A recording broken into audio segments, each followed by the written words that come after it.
Good gratitude morning today. I'd forgotten that this podcast is actually called Gratitude because I haven't been using it as much as I had in the past. I'm kind of now going with living rad and loving contagiously, but I want to bring it back to gratitude. And that's that feeling or that attitude that you could just accomplish anything in life. And there's so many different strategies on how to do that. I'm just going to talk about or expand on maybe what we talked about last time. And that was where I shared to you my 7 levels of wealth mastery. And I tried to find real quickly, but I didn't find real quickly, sort of my book, my life plan. I want to show it to you. So this is my life plan book, and it's about an inch thick. But here's sort of the cover of it. There's the pyramid that I showed about. Last time I talked about the Hungarian stallion, the divine child, aligned in vortex, conscious king, rad guru, freebird, and radiant light. I might have used different words, or this might not be the current one. But anyway, this is my life plan, and it's interesting to me because what I've done is for each of those levels, I have a page that I put together that has my roles in life, my purpose or why, my vision or dreams, key needs for an outstanding relationship, my primary question, my prayers or affirmations that I call raditudes. So Tony uses incantations. People use affirmations, and I use raditudes. So it's as if you did it already, right? That's the way you do affirmations. I am love, or I am whatever I am. And then my resource life and vibrancy plan, resources, and then I've got measures here, all sorts of things. So that's doing it from the 3D, right? And that's how we all start. Oh, by the way, even though these are my outside 3D kinds of things, I also have internal things. So I've got, for the physical body, I've got words, descriptive words, feelings, or just what I want to feel inside: vitality, health, virality, and prolific. And for emotions and meanings, I've got wonderment, wisdom, bliss, and gratitude, spelled little g, capital R, capital A, capital D, I-tude. And I emphasize that because, again, I'm suggesting that you do the same for yourself. So my name is Rad Noti, so I use Rad for everything, but your name could be Smith, so I would use Smith for everything, or Freddie, or Sally, or whatever it is that you can get creative about. Just be creative and have fun with it. Make it juicy and delicious. That's kind of the key. For time management, I've got flow, creativity, optimistic, spelled O-P-T-I dash mystic, M-Y-S-T-I-C, and magnetic. And then for relationships, I have love, joy, compassion, and grace. And that actually comes from my friends Sandra and Richard Harmon at their wedding, where their wedding vows were kind of reversed of what most people use, and I just loved it. Most people vow to love their spouse in sickness and in health till death do us part, things like that. They kind of reversed it and said, I vow to fill myself up with so much love, joy, compassion, and grace that I always have enough for you. Because I know that if I'm focusing first on you, that eventually I'm going to run out of that. And so I vow to fill myself up always so that I've always got enough for you. It's kind of cool. Career mission, I've got passion, ecstasy, alignment, and service. For finances, I've got abundance, freedom, and generosity. And for contribution, spiritual, I've got faith and truth listed here on this book.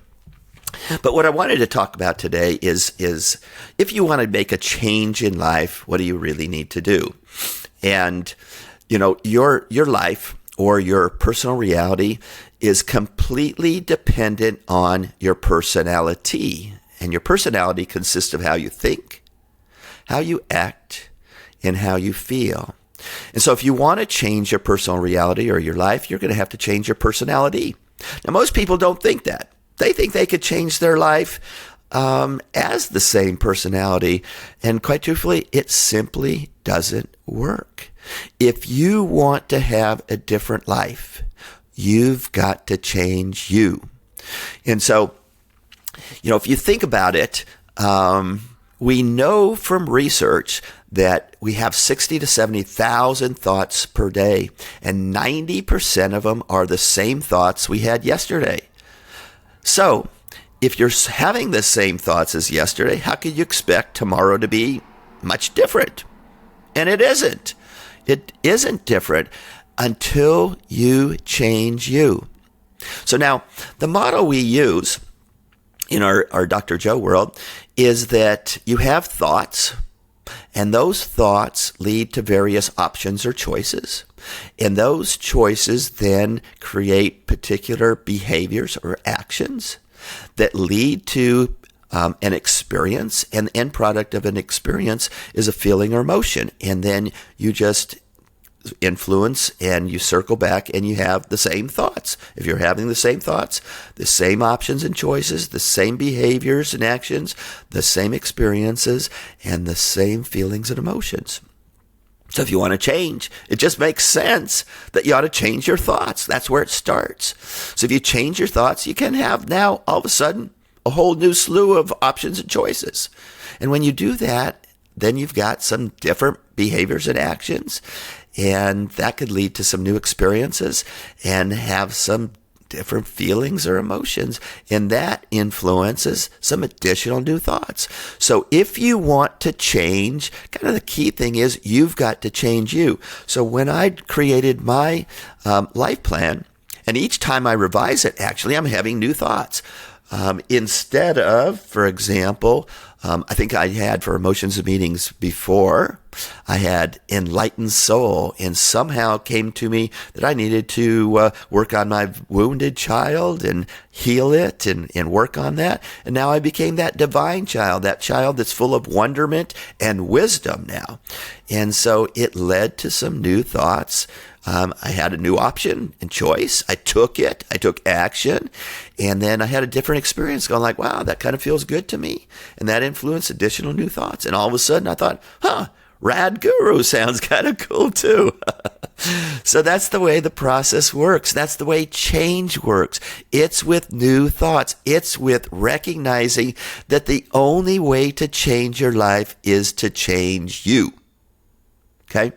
So sometimes it takes a while to do that because we think, we could win the lottery, we could change a partner, we could have a different job, a different boss, a different place where we live, and nothing changes because you haven't changed you.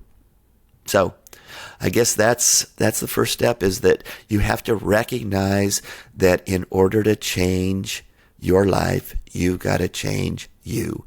And your personality consists of how you think, how you act, and how you feel.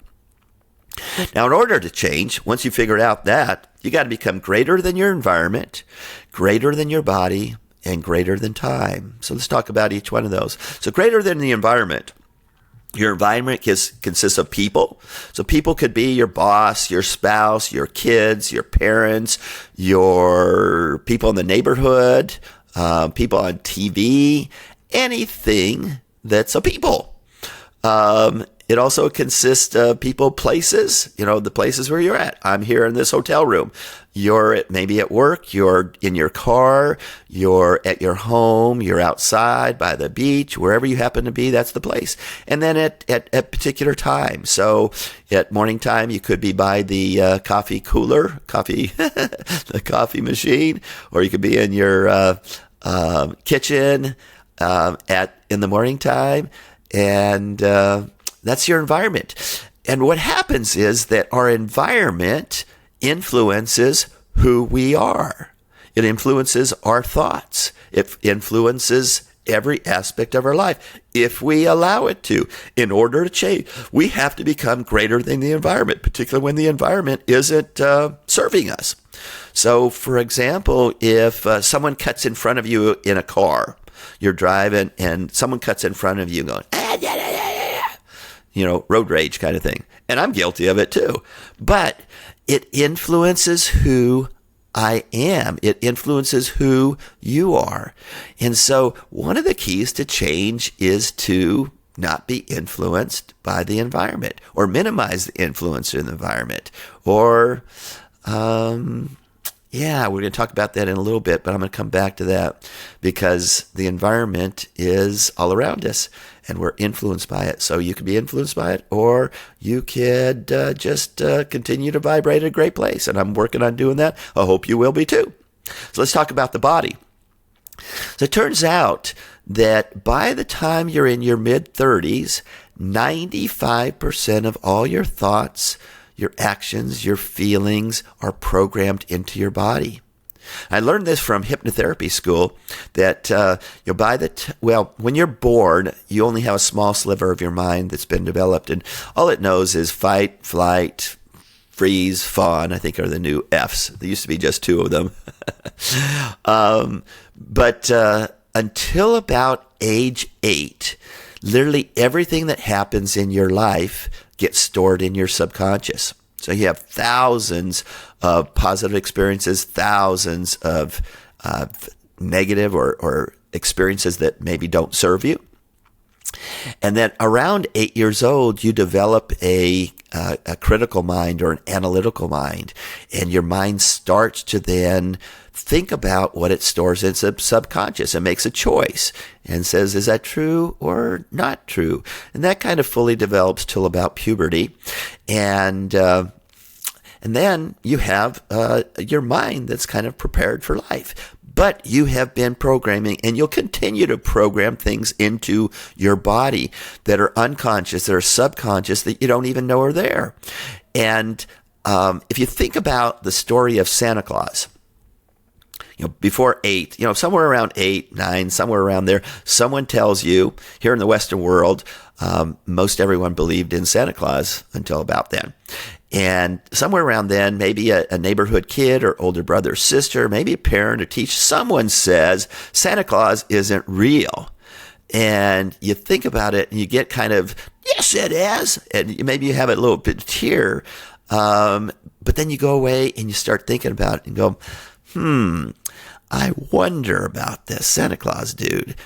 Could a kind of chunky, chubby old guy with a white beard, he wears a red suit, he lives up in the North Pole with a bunch of elves, and they spend the whole year making presents, and then they mostly wrap them, then they put them in this sled, and that's pulled by 8 reindeer, and the one in the front has a red nose, and then on December 24th, Christmas Eve, they fly around the world and they land on everyone's roof, and this fat old guy climbs down the chimney and he brings presents for me, and we usually leave out some chocolate chip cookies and some milk, and he has them, and he climbs back up the chimney and he flies to another house and he gets every house in the world, and you go, I'm not sure I believe that any longer. In fact, I don't believe that. And you kind of have a little bit of sadness to it. But it's a good demonstration of how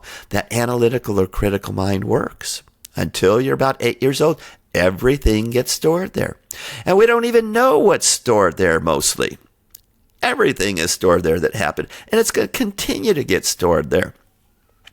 And the best example I have of that is in my family, growing up, my sister and I, we always wanted to have a dog. But my dad didn't want to have a dog. He didn't like dogs. He couldn't say why he didn't like dogs, but he just didn't like dogs. So we never had a dog. Everyone in the neighborhood had dogs.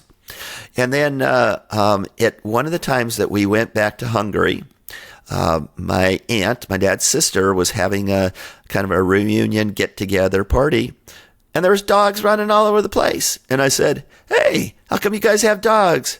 We don't have any dogs. We weren't allowed to have dogs. And she goes, well, I know why. And everyone turned to her. And I said, well, why? And she said, when your dad was 5 years old, he was bitten by a dog. And I said, wow. And my dad heard the story and he couldn't remember it. But it makes so much sense because so much of what's in your subconscious is just there. We don't know that it's there.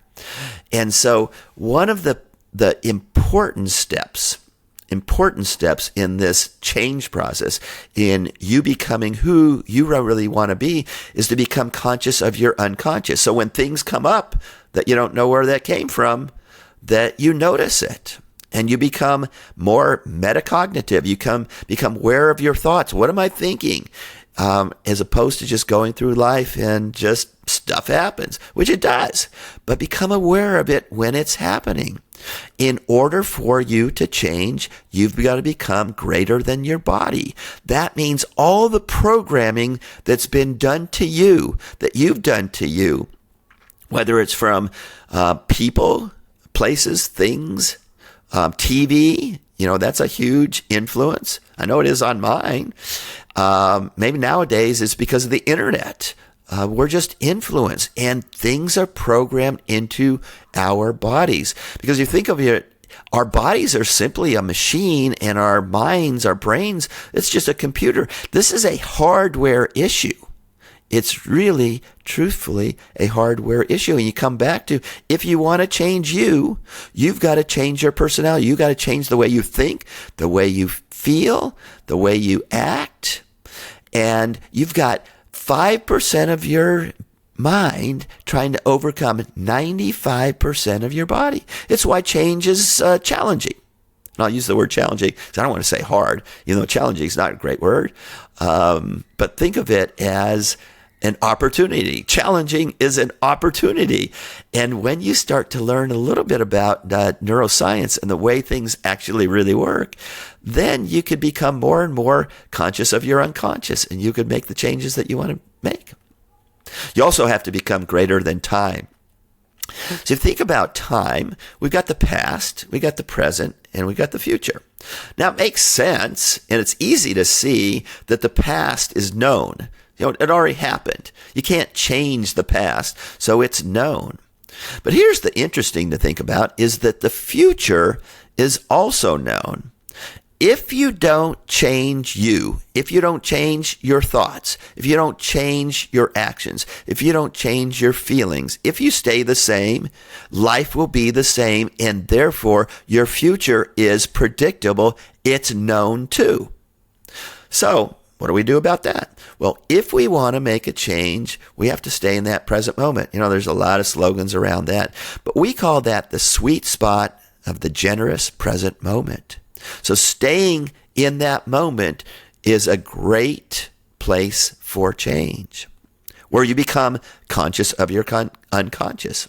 And that's kind of one of the keys here. One of the little tricks or tips that I picked up that helped me a lot in staying in the present moment when I'm speaking to someone else is to look in the other person's left eye from your left eye.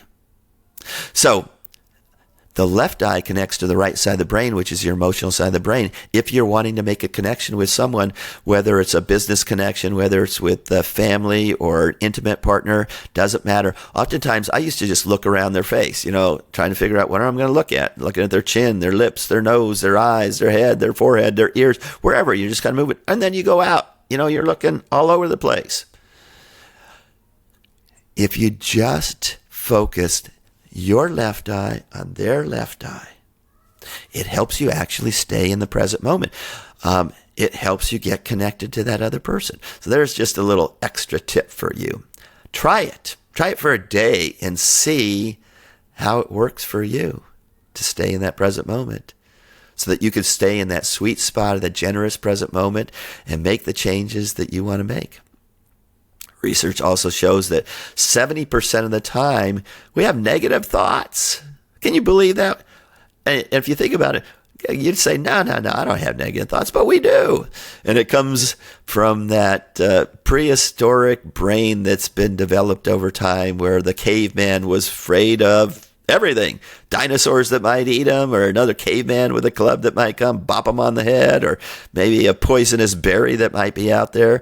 And the brain developed for safety, really, to be on the lookout for things that might harm, or hurt them.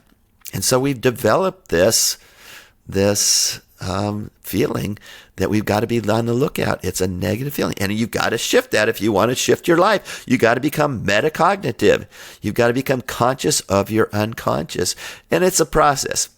It's a great process. You can find yourself thinking these thoughts, and as you become conscious of it, you could just say, stop it. Stop it. And if you want to see one of the funniest videos I've ever seen on this, Google Bob Newhart, Stop It. He's a therapist, and a woman comes in for help, and she's afraid of being buried alive in a box. And he tells her to stop it. But it's just really funny. It's comical. If you have an opportunity, it's only like 5 minutes. Google it and watch it and then use it. So when you catch yourself saying something like, I can't do this, or that's too hard, or whatever is your phrase that you use that holds you back a little bit, just say in your mind, stop it. Remember that when I'm talking to you, you're talking to yourself 4 times faster in your own mind to yourself than I can talk to you. And when I stop, you speed up to 6 times as fast. So you've got to be really careful, conscious of what you're talking about to you. And become conscious of it, and then stop it, and then change it. How could I say that differently that would serve me better? So let's take an example. Let's just say I can't do a backflip in the swimming pool. I'm just kind of looking at my hotel room. There's a pool down there. Some kids playing. I hope that the sound is clear and you're not hearing them yelling and screaming, because they are. But I was thinking, wouldn't it be neat to do a backflip? I don't know how to do a backflip. I don't know how to do a backflip. Stop it. Change. So, I've always wanted to do a backflip. I think I'm going to go out there and start practicing, because I think that I could do anything. Oh, yeah. That's my ratitude, which for you could be smithitude or sallyitude or kennyitude or whatever tude you got, or or like my friends in the Tony Robbins were, assitude. When you're feeling that way, you just shake your ass and you get on with it. You do it, and you do that backflip. You stop that thought. You prune the neural connections that you've got, the neural networks, those nerve cells that connect every time you have a thought. And you stop it, and then you change it, and you replace it with something that serves you. So try that. Just stop having the negative thoughts. First step is to be aware that you do. Okay. All right, let's move on. Next thing I want to talk about is you live in one of 2 states. You live in the state of survival, which is really stress, or you live in a state of creation or flow. We want to live in creation or flow, right? But we're oftentimes in stress. We're oftentimes in survival. And we want to make that shift. And so, again, becoming aware of that is something really important, because you have physical stresses, and those are stresses like you break your leg, you wake up tired, all sorts of physical stresses that you have. Those are kind of easy ones. Then you have environmental stress, and that could be like it's cloudy out, there's air pollution out, different kind of chemicals, environment, your environmental stress. And then you have emotional stress. You have the stress of you're not having enough money, or you're going out on a date, or your kids are having challenges, or whatever it might be. It turns out that your body doesn't care what kind of stress you're having. It treats stress the same. And if you got stress, our bodies are designed to handle short-term stress. But it's not so good at handling long-term stress. And so getting rid of the stress is an important thing to do. That's why, we do yoga or meditation or go for a run or whatever it is that you do to reduce your stress. But stress is an important thing. It causes dis-ease. if you have long-term stress. And most people know that intellectually, but we don't do anything about it. Now, it turns out that when you are triggered by something or someone, a chemical is produced that causes that anger or frustration or sadness or whatever emotion has been triggered by the event. Now, can you guess how long that chemical, because this is a physical process, how long that chemical stays in your body that's causing that feeling? Any guesses out there? I'm guessing that you're guessing like maybe a day, maybe an hour, maybe a week. Well, this is kind of good news. That thought that caused that trigger, that causes a chemical to be produced, which is a feeling or emotion that doesn't serve you, it lasts maybe 90 to 120 seconds. That's it. It only lasts about 90 seconds or so. So how come I feel bad for more than 90 seconds? Well, it's because you keep thinking about it. Every time you think about it, you replay it, that chemical is produced again. So maybe think back when you were younger, maybe someone told you to, whenever you got angry, to count to 10. 1, 2, 3. You're supposed to count slowly. And maybe you count slow enough where there's 90 seconds. I don't think it is. But that's the point of it is, if you are triggered by anything, and you could train your mind to just not think about that and allow the 90 seconds that chemical is in your body to dissipate, you can go on with your life. Stop it. Stop that thought, and let's think fun and interesting thoughts. Have a slew of fun and interesting thoughts that you can shift your mind to. Now, this isn't just positive thinking. It's a physical process. You are pruning a connection that has started to create, which is a thought that comes together, and you want to prune that so that you no longer have that thought anymore. It's a physical process. That's the important point to know here. It's not positive thinking. Oftentimes people think that. That's not what this is. This is neuroscience. Gaining a little information about the way your body works, the way your body functions, the way you've created your life is an important step, I believe, in order for you to make the change that you want to make. So, there you go. Just let that go. Now, most people don't do that. They just keep thinking the thoughts and keep producing the chemicals. And, if you do it for a few hours or so, it's a mood. Have you ever been called moody? I know I have. I wish I would have known this a long time ago. If you let it go on for maybe days or maybe even months, it's a temperament. But if you let it go on for years, it becomes a personality trait. A few days ago, I was playing pickleball for a couple of days with a group of people down in San Diego. And there was this one guy, and I don't know that I've run into someone that is more negative about life in life. He was just kind of, okay, I'm going to play pickleball, but I'm going to lose. You don't want to be on my team because I'm going to lose. And I took that as a challenge. And I said, here's a love button. He didn't want to wear it, but he did for a little bit, but then he took it off.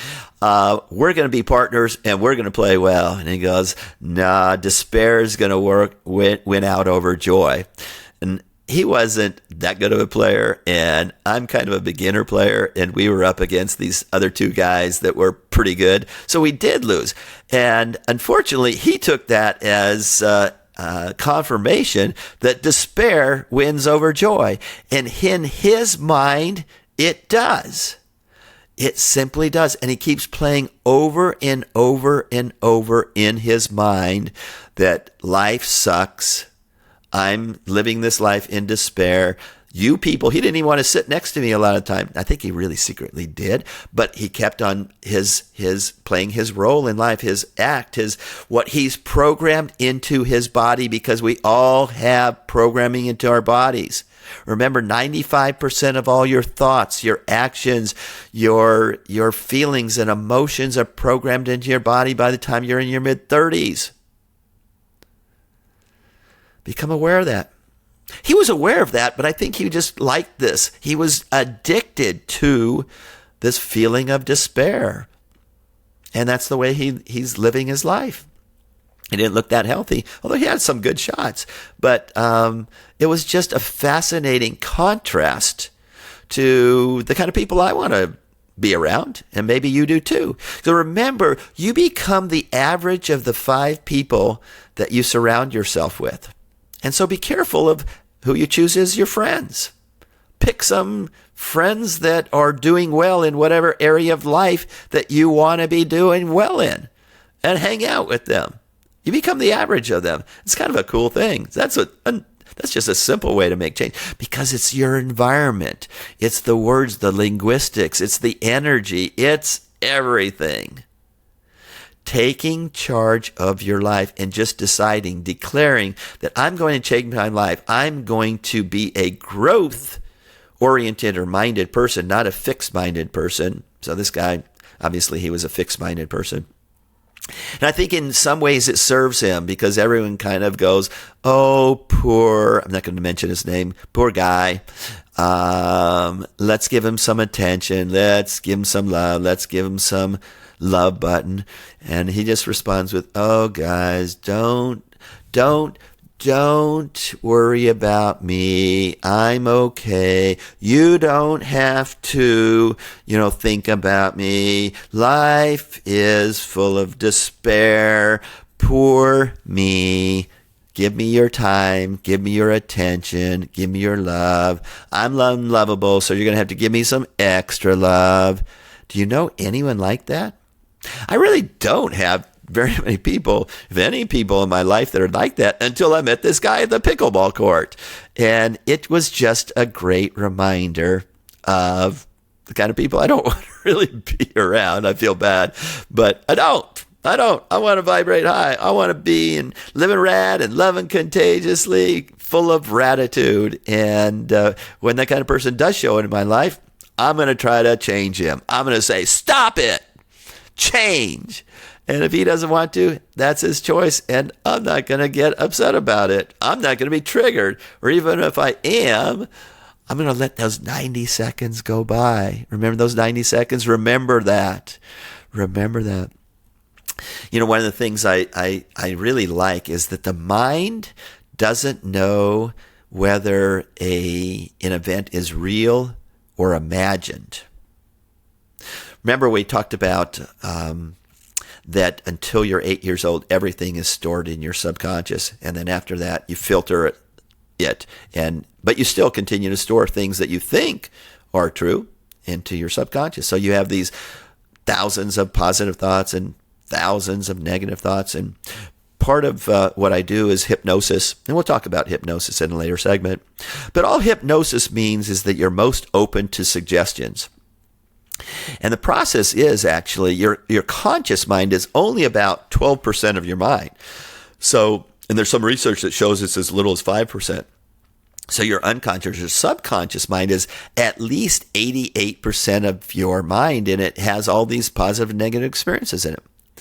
But the way hypnosis works, remember, it just means you're the most open to suggestions, and suggestions are put into your subconscious. And so in hypnosis, we start talking to the client, and we start to overwhelm the conscious mind in the client so that they want to escape into the subconscious. And that's where we get them slowing their brainwaves down from beta, which is normally like we're talking right now, down to alpha, which is kind of a meditative state, and then to theta, which is the hypnotic state. And then we can make some suggestions into the mind. We could strengthen a positive experience someone might have had. We can lessen or eliminate a negative experience, or we can create a whole new experience because the mind doesn't know whether it's real or it's imagined. Just think about that. And that's the way like visualization works, particularly in sport, and it's used in a lot of different things, but being a former track and cross country coach, I use visualization with my athletes quite a bit. And, you visualize winning a race.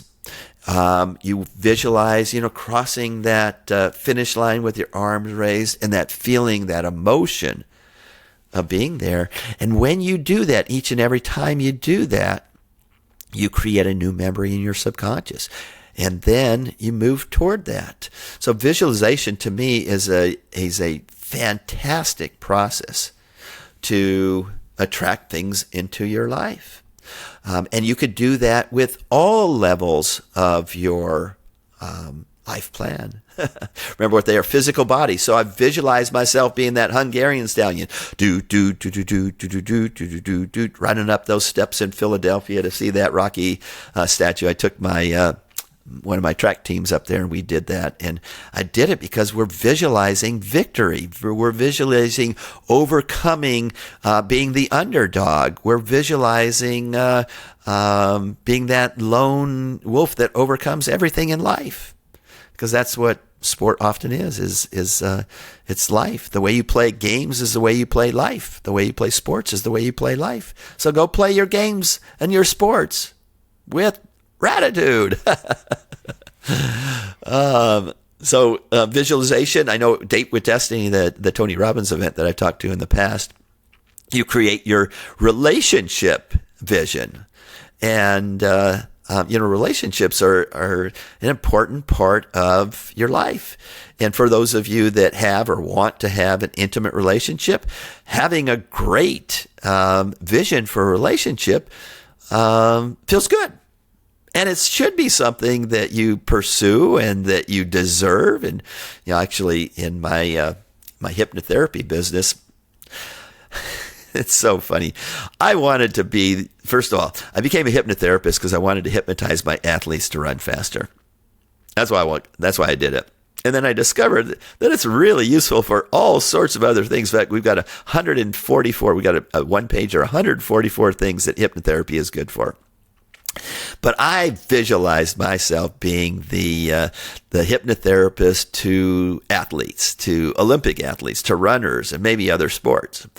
But like when you go to a workshop where they say, why you came isn't why you came, and you're going to discover why you came. It's the same thing with hypnotherapy. Why people usually come to the first hypnotherapy session isn't why they really came, and we usually discover it later if they continue to work with me.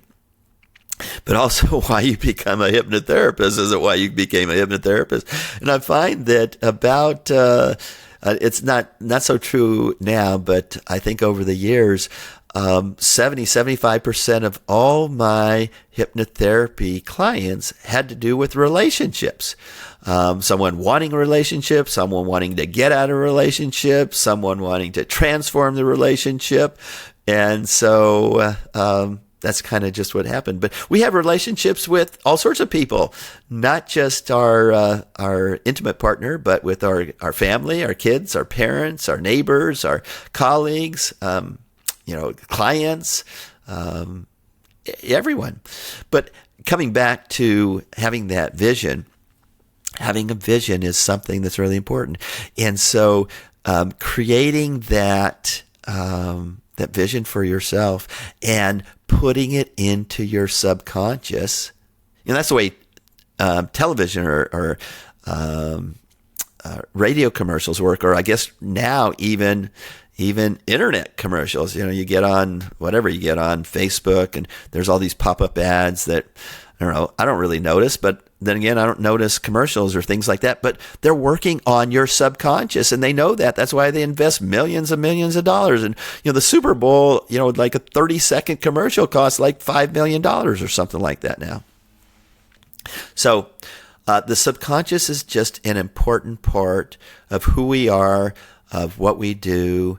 And it's a part of that body that we have to overcome.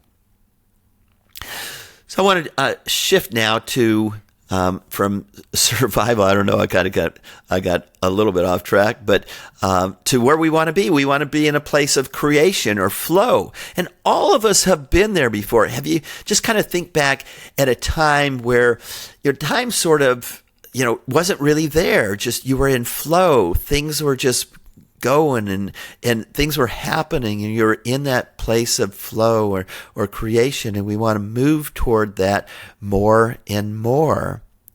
And I think becoming conscious of your unconscious is an important step. Stopping those stressful survival thoughts and your actions, and saying, what could serve me? What would be more creative? What would be how could I think differently? Remember how our thinking model, or your thoughts turn into actions or options or choices, which lead to particular behaviors, and that produces an experience, and the end product of an experience is an emotion or feeling, which influences additional new thoughts.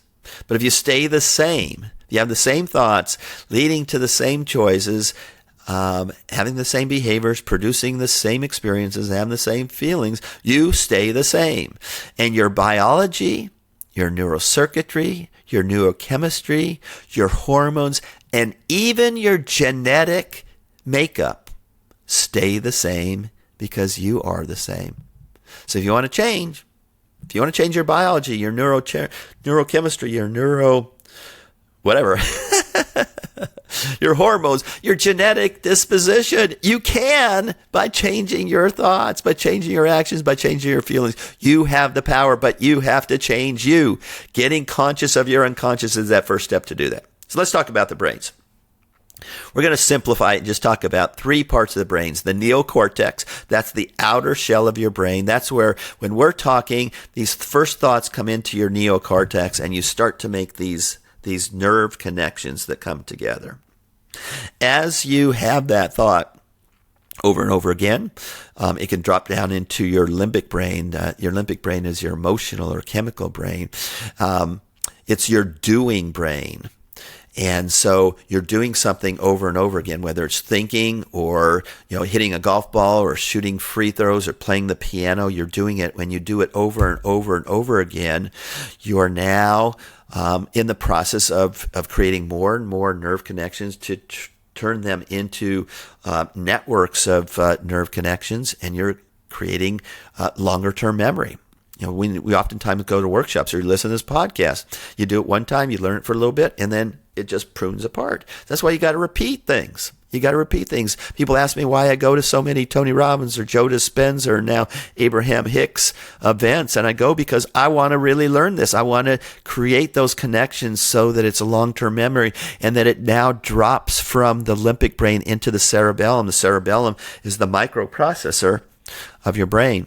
That's where you no longer have to think about what you're thinking about. In fact, you don't even know how you have that thought because it's in that subconscious. It's programmed into your body. And it's like when we ride a bicycle or tie our shoelaces. We don't have to think about it. We just do it. If the things that you want to change in your life are important to you, you practice them over and over again. I think Malcolm Gladwell, he wrote that several books that I really like. One was Blink, and he says that in order to really get good at something, you have to do something 10,000 times. So the people that are concert violin players, they practice for 10,000 hours. Or if you think about a professional basketball player, some of the ones that Seth Curry that shoots his free throws really, really well, over 90%. They probably have had 10,000 practices. Turns out, if you practice it in your mind, it's almost as good as practicing it. So go practice it in real life. Go do it, but also practice it in your mind over and over again in whatever aspect or area of your life that you want to. Because it comes down to our brainwaves. We're talking here in beta brainwaves, and there's 3 levels of beta brainwaves, low, medium, and high. first wake up in the morning, we're in low beta, and then we go out about our day. We're usually in kind of mid-level beta. And then something happens that frustrates us. We get triggered. We go to high beta. When you're high beta, it's not a good time for a creative thought. It's not a good time to make changes because you're not having good thoughts. You want to slow down your thought process.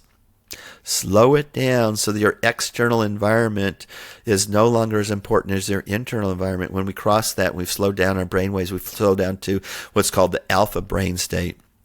And I think that's kind of meditation. It's sort of, when I go out for a run, I kind of space out. I don't know where I'm going. Oftentimes, I'm just going, and I've slowed down. That's my meditative state, I think. I'm not that good at meditation, but some of you are. So do that. When you slow down your brain waves, more creative thoughts. Have you ever noticed that? I know when I'm running, I just have the most amazing creative thoughts.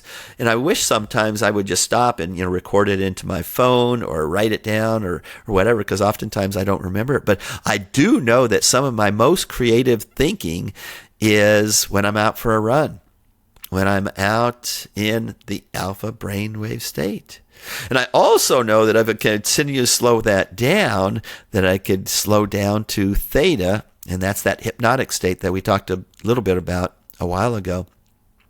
Theta is that state where you're the most open to suggestions. And you can self-hypnotize yourself, and you can get into theta state. In fact, everyone goes through that state at least twice a day. So when you're slowing down further, let me just say that is the delta state. That's deep sleep. So when you're sleeping in the middle of the night, that's when you sleep. You're in delta. So you wake up, you have to go through theta to alpha to beta as you wake up. So you go through theta. So that's why it's a good idea in the morning to, when you first wake up, just set your intentions for the day. Set your intention to live in a place of love, joy, compassion, and grace, if nothing else. Or take a look quickly at your life plan and go, I'm going to live in vitality, wisdom, wonderment, all the things, optimistic, magnetic, love, joy, compassion, grace, passion, ecstasy, freedom, generosity, abundance, faith, truth. I look at this every day, and then I live that way. That's gratitude. That's pretty cool. Then I'm living rad and loving contagiously. I want you to do that for yourself, to come up with your own words, your own linguistics, program your own mind, hypnotize yourself. Put things into your subconscious that serves you. Put them into your cerebellum so you no longer have to think about it. But the process of getting there, you have to think about it. You have to become conscious of your unconscious. And so, there you go. Joe Dispenza has a lot of really great YouTube meditation videos. And I highly suggest that whatever area of your life that you want to focus on, that you just Google like Joe Dispenza relationship, Joe Dispenza wealth, Joe Dispenza whatever, or Abraham Hicks too. And then you listen to one of those meditations and you allow yourself to go into that meditative state, and you allow that beautiful, creative, imaginative mind of yourself, of you, to come to that place where you're now having new thoughts because you've slowed down your brain waves enough. You've gone to that creative flow state where you can make the changes that are important for you in your life, and that you can create the life that you truly want and you truly deserve. And you can break the old habits of being yourself and break the patterns and break the addictions to the emotions that you currently have. And you can live a life that is exactly the way you want. Design your own life. Live with gratitude. That's it for today. We'll be back in another episode in a few days, but sending you lots and lots of love wherever you are, and create your Smithitude, Pennyitude, Markitude, whatever it is that you want to do, and grow. That's what I say, grow. Bye for now.